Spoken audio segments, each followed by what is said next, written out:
Good day, everyone. We are your aspiring teachers. I am John. And I am Press. I am Paul.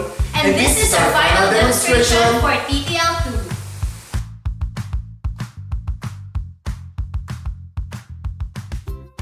Okay, class, please stand for our prayer. Okay, may I ask Clarence to lead us our prayer today? Yes, ma'am. Let us pray in the name of the Father, and of the Son, and of the Holy Spirit. Amen. Our Father, who art in heaven, hallowed be thy name, thy kingdom come, thy will be done on earth as it is in heaven. Give us this day our daily bread, and forgive us our trespasses, as we forgive those who have trespassed against us. Lead us not into temptation, but deliver us from evil. Amen.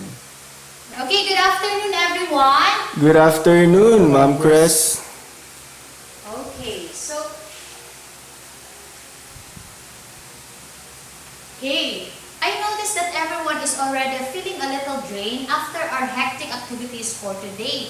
To elevate this feeling, let's all stand and dance the way into energy. Simply follow the instruction in the video.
Please pass the names of the students who are absent today. Okay, thank you.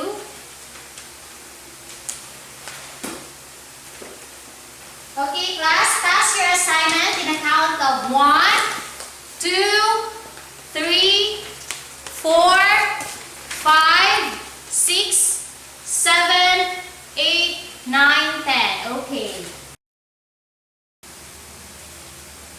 Okay, so before we formally start, okay, we have here our classroom standard, so which is solid. So what does solid means? So S is stand when you have to say something. And then O, observe silence in the class. Then L, learning is our priority. And I, inspire your classmate. And then D, developing quality relationship. So guys, are we solid? Yes, ma'am. Okay, great. So I'll be looking to you for that. So class, what is art? Anyone? Me, ma'am. Okay, Clarence? For me, ma'am, art is expressing our creativities. Yes, that's correct. So art is the application or expression of human creative ability and imagination, usually in the form of visual art, like painting or sculpture that result in pieces that are valued primarily for their aesthetic value or potency. Okay, so next. What is the difference of painting and digital art? Okay, Mr. Paul? For me, ma'am, painting is made in traditional way while digital art is made by technological devices. Okay, that's correct. So, art is made with digital tools and software on a computer or tablet, whereas painting uses real pigments and brushes to add colors to a surface. Paintings are more tactile and one of a kind, but digital art is smoother looking and easily replicable. What are the different elements of art as applied to technology-based art? Okay, Mr. John. I think, ma'am, we have mentioned it earlier. It is line, shape, color, value, form, texture, and space po. Okay, that's correct. Let us read and specify our objective. Okay, at the end of the lesson, the students are expected to Identify artworks produced by technology from other countries and their adaptation by Philippine artists. Okay. Okay, are you familiar with this game? Yes, ma'am. I think it is Among Us game po. Okay, that's right. So Among Us game, these are images that are a combination of traditional and digitally created art. Today's imposters comprise those which compose digital art. So to identify an imposter, raise your right hand and take a stand. Ma'am, Okay, who is the impostor? Okay, Mr. Paul. Ma'am, I think it was from the left. Are you sure? So let's see. Oh, the imposter is The Crosswords by Olga Festival. So that's the impostor. Next.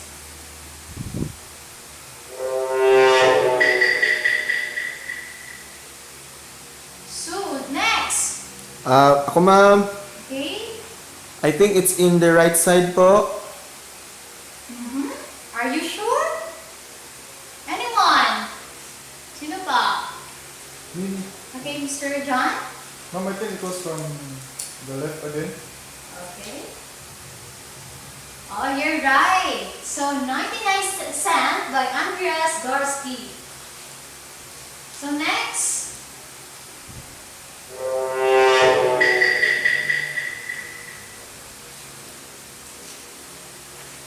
Me, ma'am. Okay. I think, ma'am, it is from the right side po. Okay. Yeah, that's right. Squares by Jean-Pierre Herbert. So next.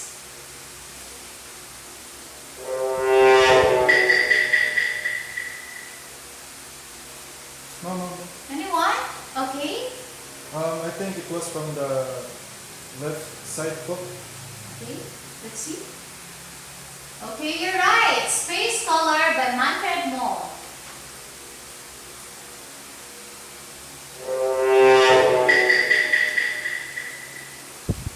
Okay, another one. Come on.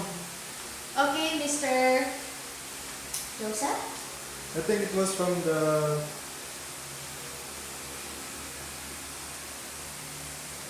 left po, left. Okay, let's see. Right. Oh, you're right. Cityscape by Akonio Goraber.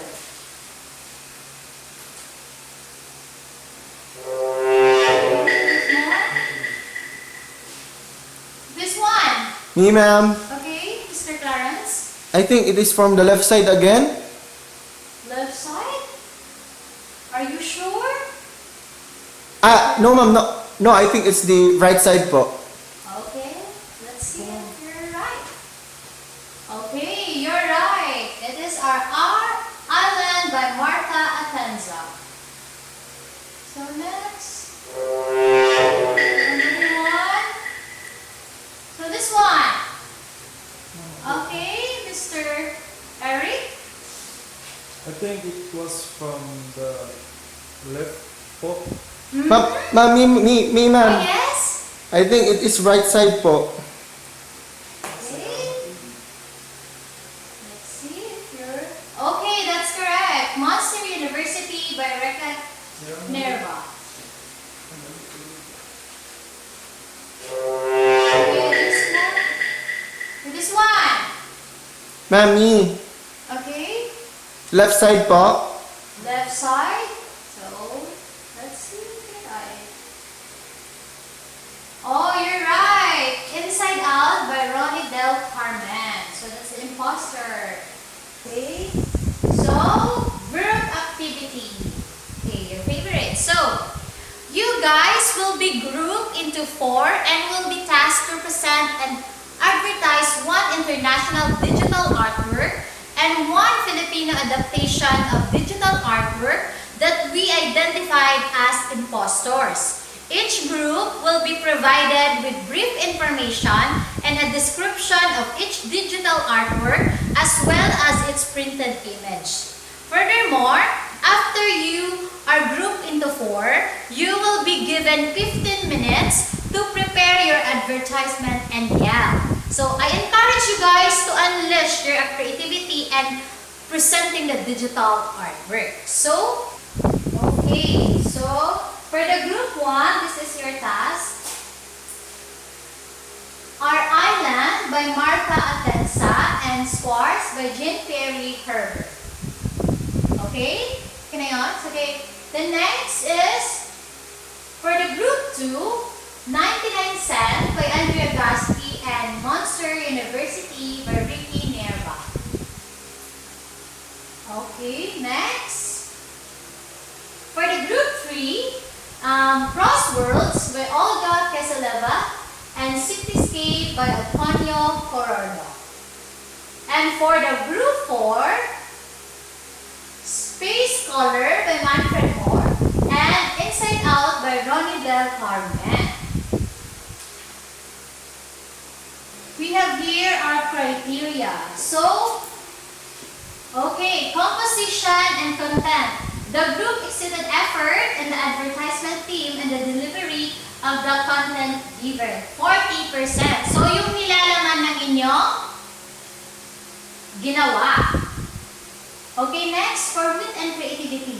The performance embodied wit and creativity that is equal to a great performance. So, nasa inyo na yon yung creativity ninyo. It's 30%. Then, cooperation and teamwork. All of the members have cooperated for the success of the group. 20%.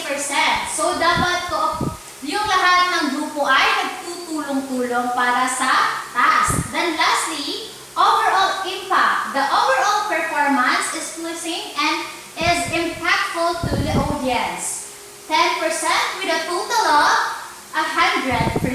So that is our criteria. Okay, now let's proceed to our deeper discussion of our topic. Okay, thank you for participating. So,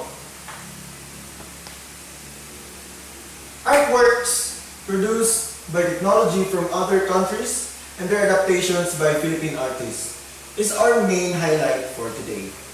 So, Henry Matisse says, creativity takes courage. So let's dive into the topic. So, computer or digital art first came on the scene in the early 1960s. So understandably, this was due to the technology that was constantly developing and that became available at that time. So to think of it now, 1960. So, kaedad pa ng ating ina or possibly our lolas. So, thus, the early experiments were not necessarily artists, but engineers and scientists. So that's an interesting fact.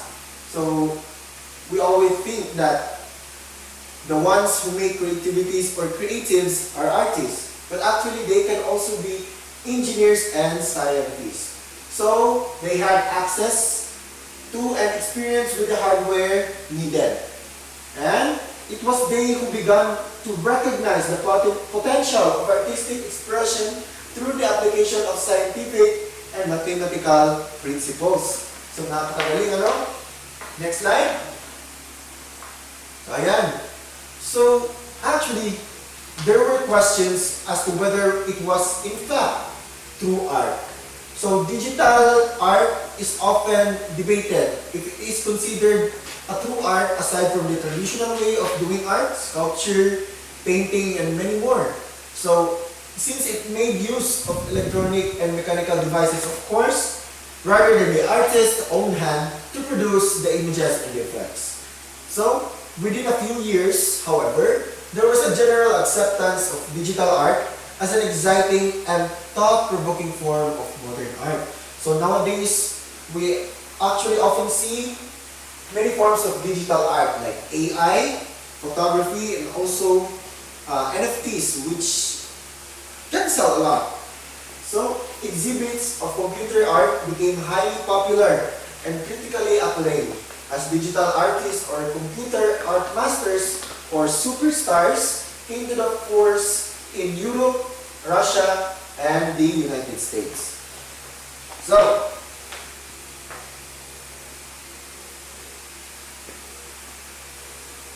So back then in our mini games, we have identified about 4 international artists.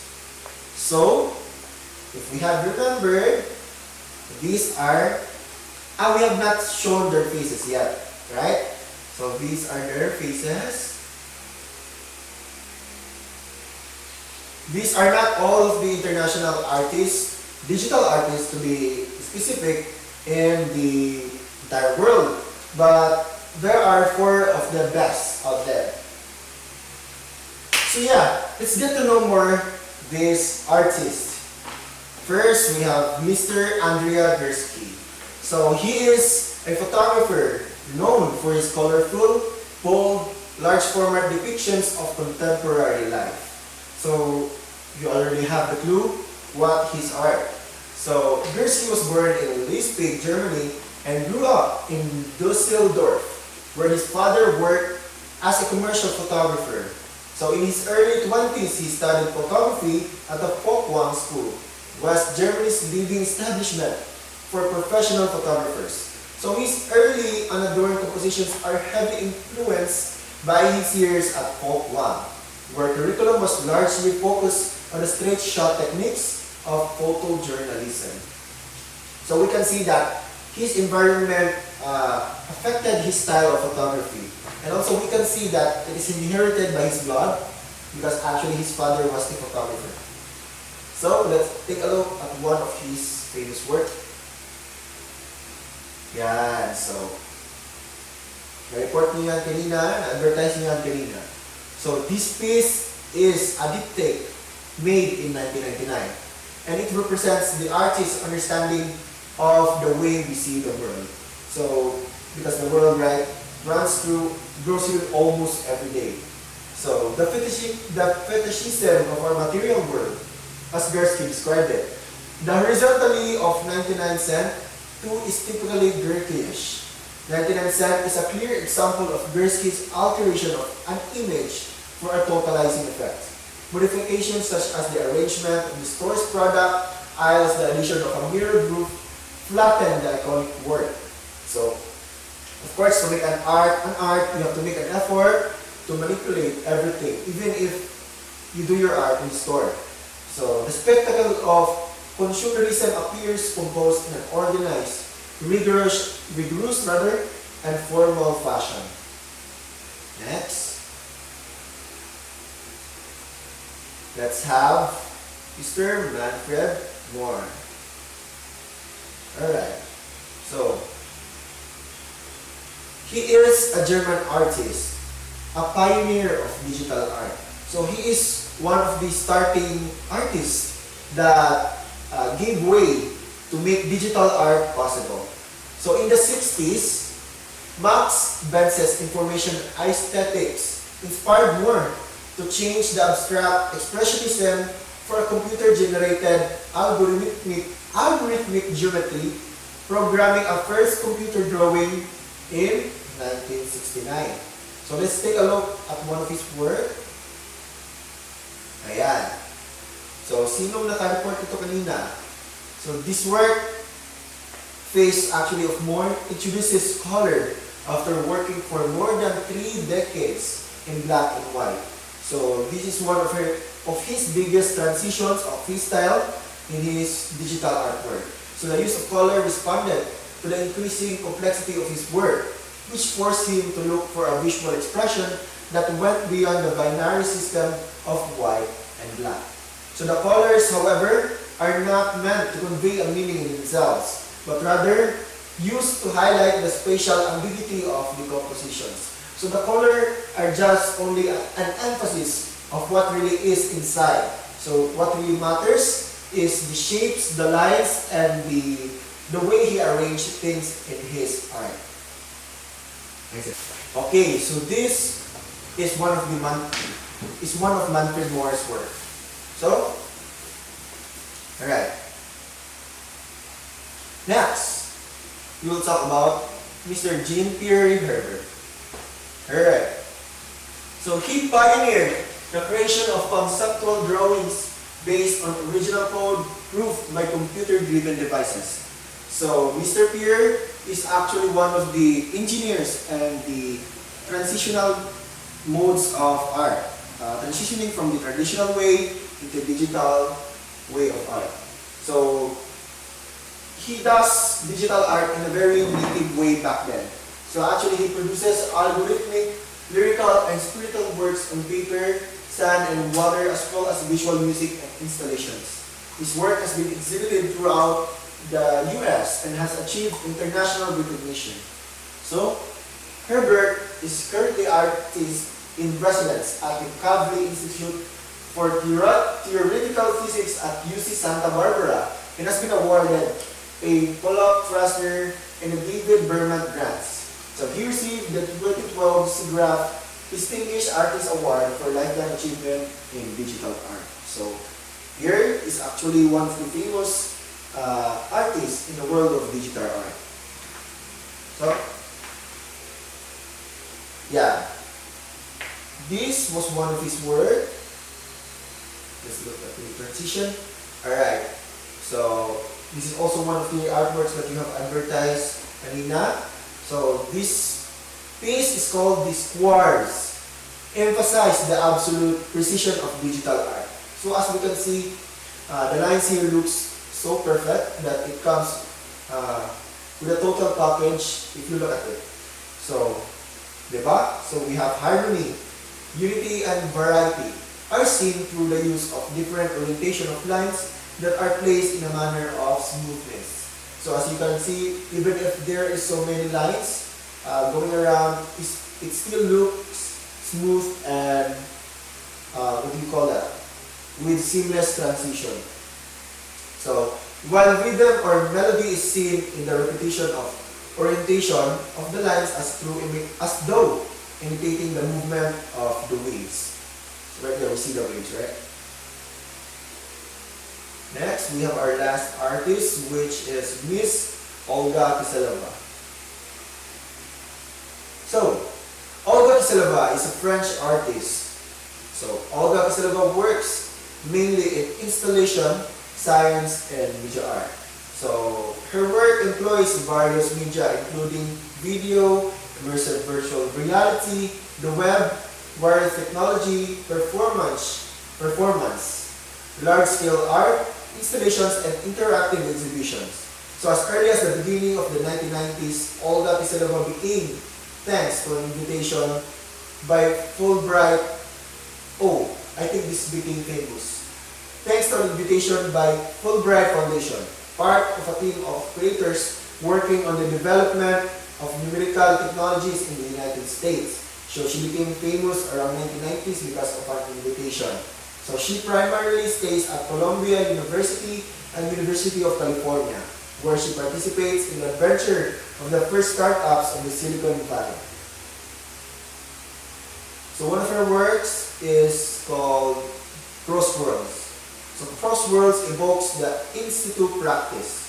So when the artwork takes place in existing universe, initiates conversation with its environment and overall diversity.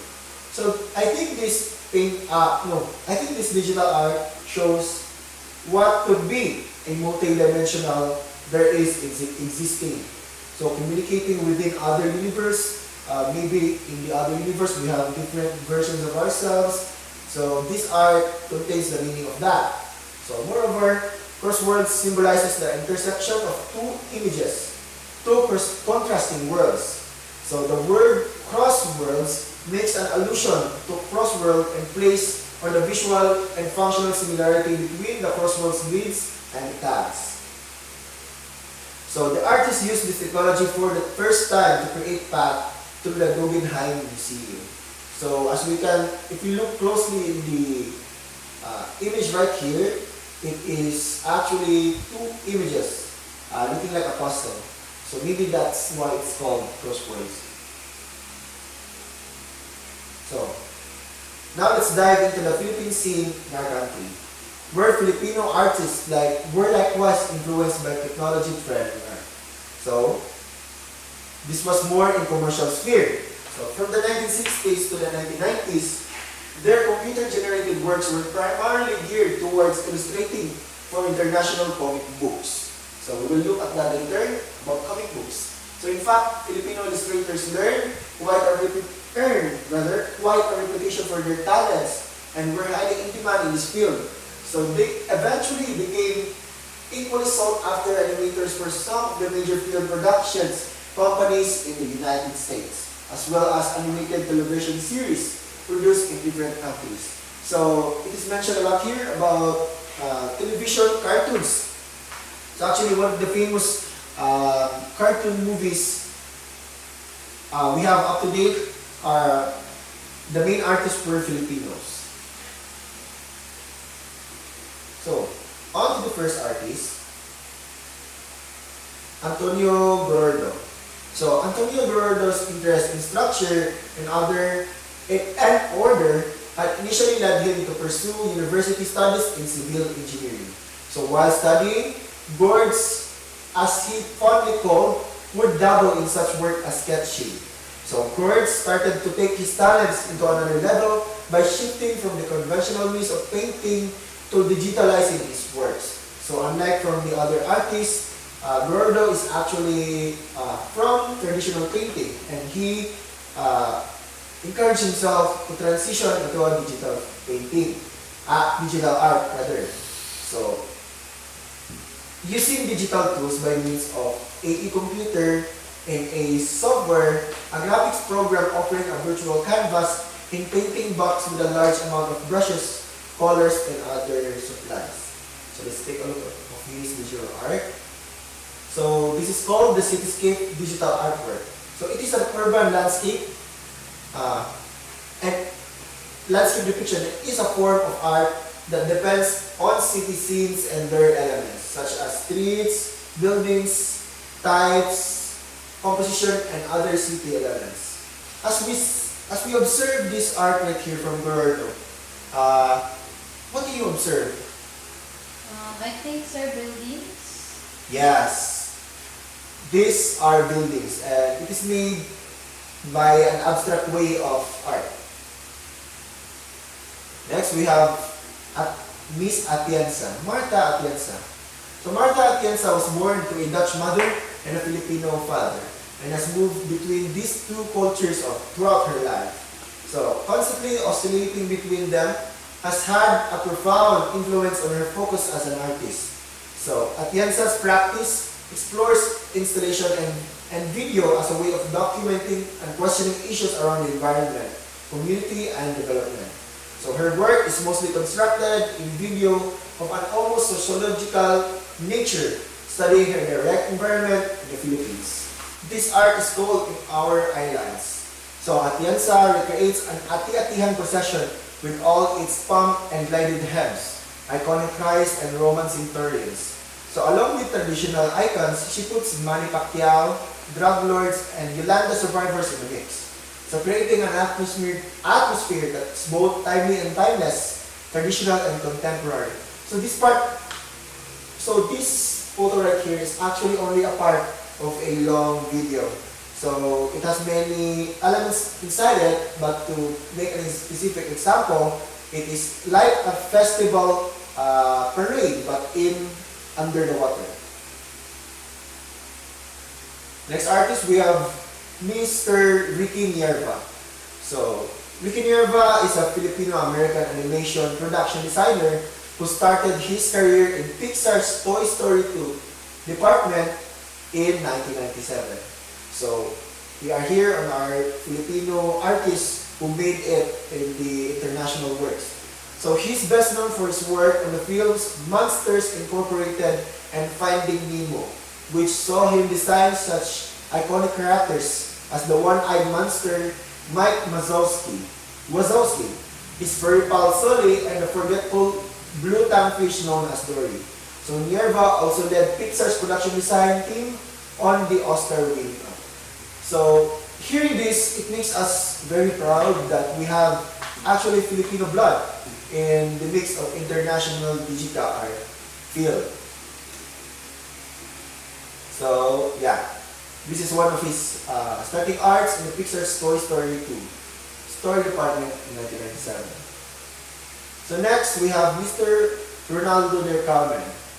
So he's born December 31, 1959 and is a Filipino writer, director, storyboard artist, illustrator, and voice actor.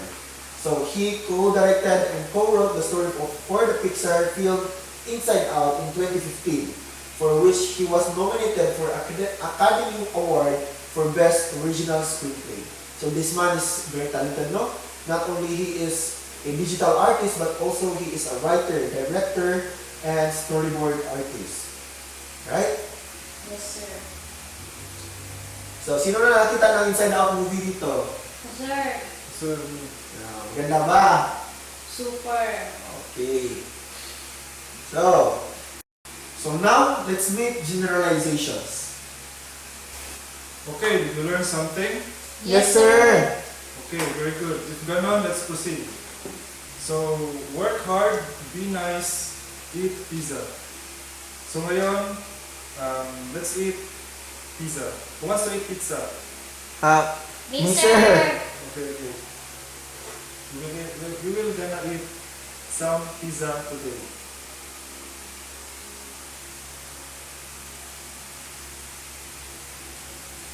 So let's eat the generalization pizza.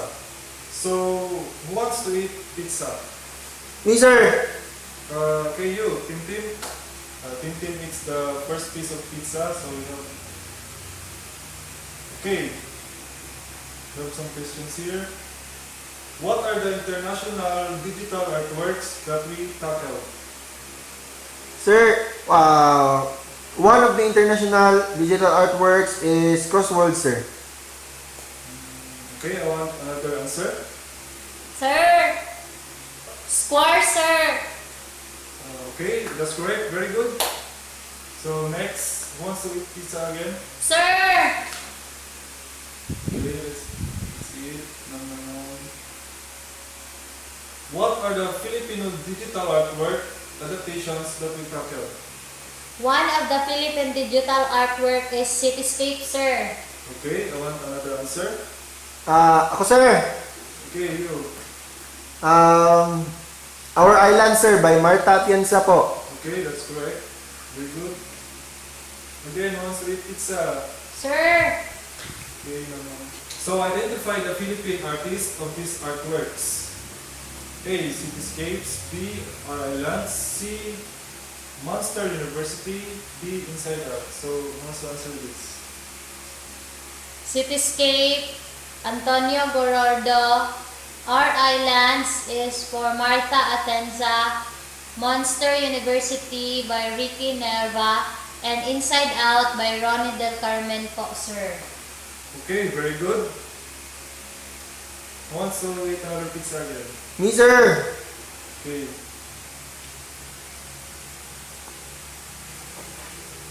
So, identify the international artist of these artworks. A. 99 cent. B. Squares. C. Crossworlds. And the last is Space Color. Okay, sir. A is by Andrea Gursky. B. Squares is by Jean-Pierre Herbert.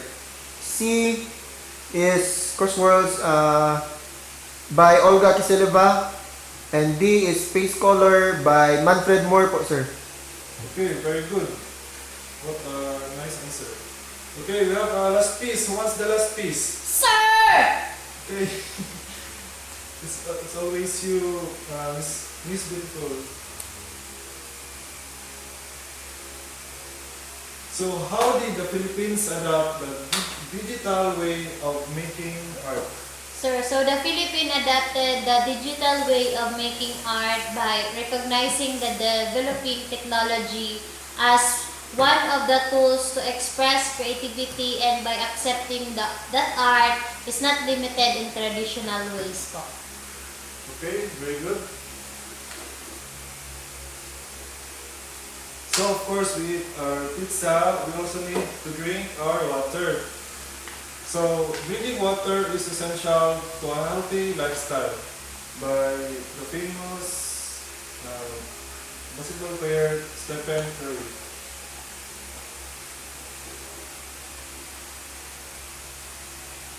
Okay, let's drink the practical water. Who wants to drink first? Me, sir. Okay, you, Timtim. Do the digital artworks create a significant impact in today's society, especially in the young artists that are starting out on this field? For me, sir, yes, sir, because digital artworks have a tremendous impact on the modern society, especially among young artists that are just getting started in this field. So, sir, and classmates, the usage of digital tools has provided artists with new opportunities to create and share their work with a larger audience po. Okay, very good. I want another answer.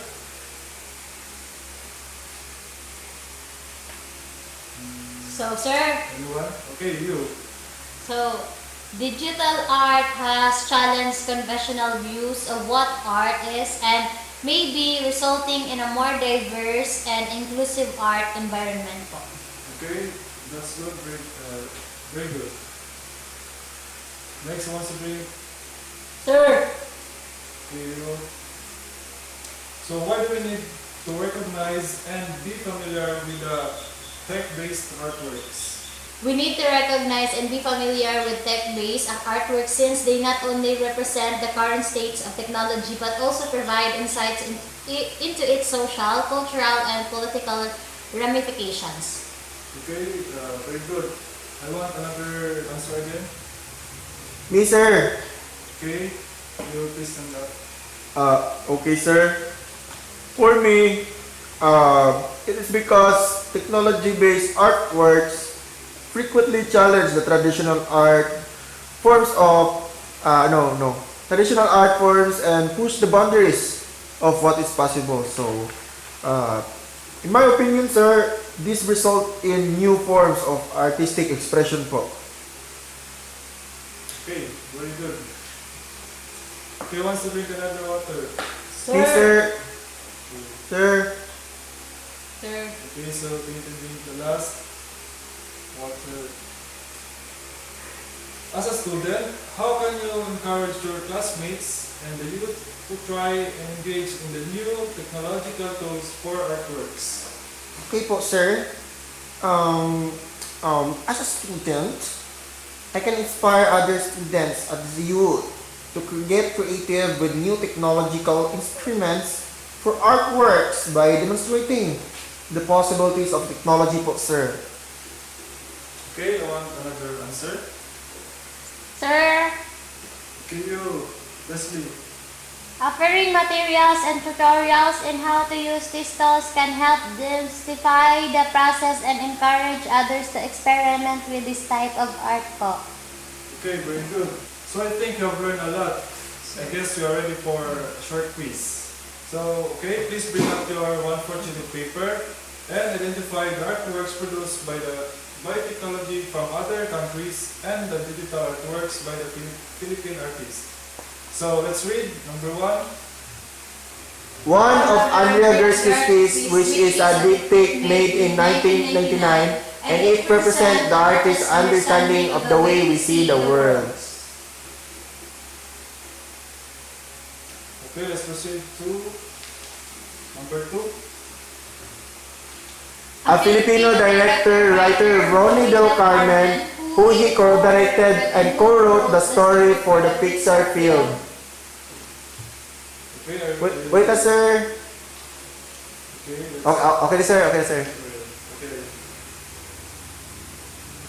So, please read number 3. Jean Pierre Herbert's emphasized the absolute precision of digital art.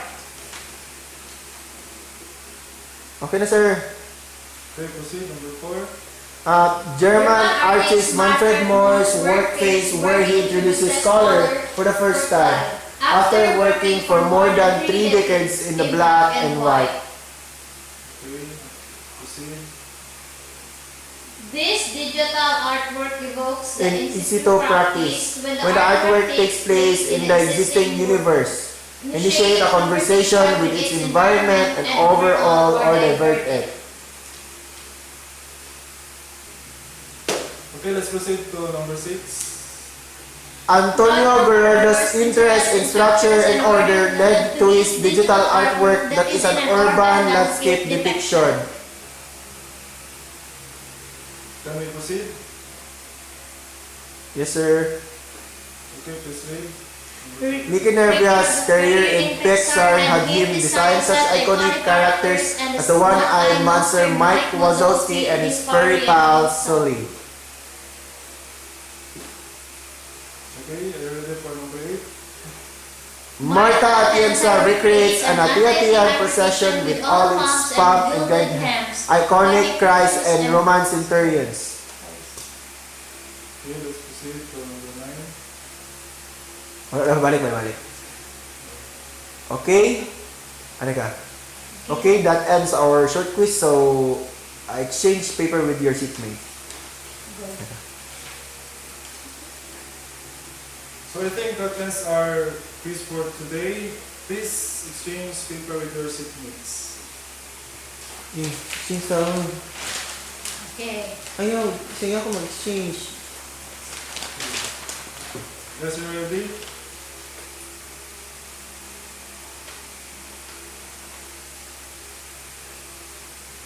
So okay, for number 1 we have B.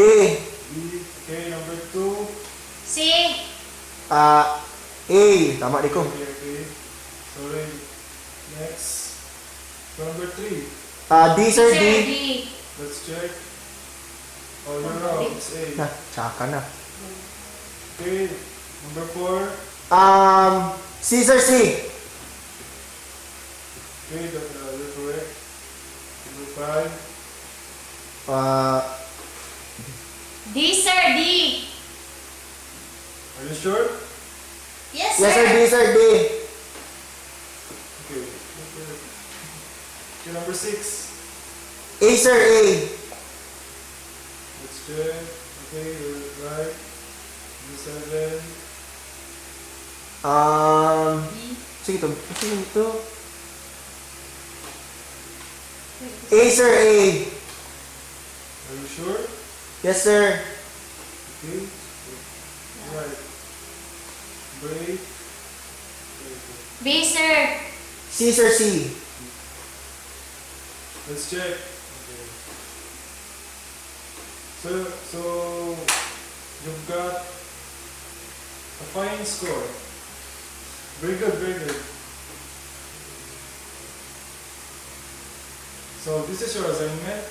In a 1/2 sheet of paper, research on the internet the effective technology tools that influences a person to express his or her ideas, goals, and advocacies, which elicits immediate action.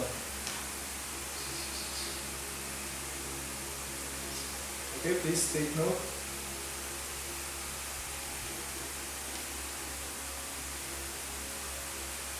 So that ends our discussion today. Goodbye, Sir Paul. That ends our presentation. Thank you.